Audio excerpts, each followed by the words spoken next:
We are offered power and grace. Will we accept it?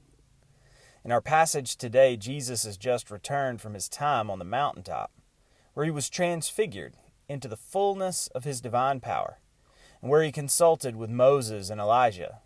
He's coming down the mountain knowing that his earthly ministry is also on the downslope toward the cross.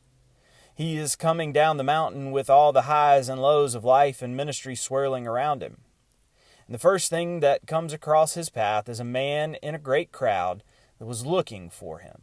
The man wants Jesus to heal his son because the disciples could not. To this request, Jesus replies, "You faithless and perverse generation, how much longer must I be with you and bear with you?" Before Jesus heals the boy.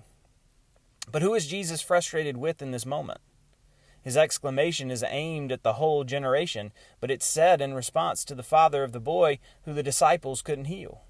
The response seems out of step with the story and with the ways Jesus has responded to those looking for healing before. For us, Jesus' response gives us the opportunity to place ourselves in the position of each of the non-Jesus characters in the story: the Father, the Son, the disciples, the crowd.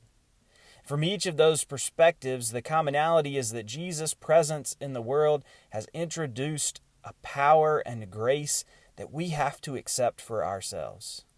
As those looking for salvation for ourselves and for our loved ones, we have to accept Christ's power and grace.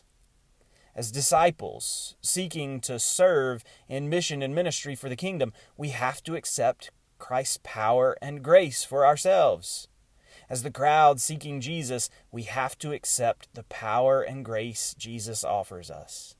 Jesus didn't come into the world so that we could all be passive participants and bystanders in his kingdom action. He wants us to participate.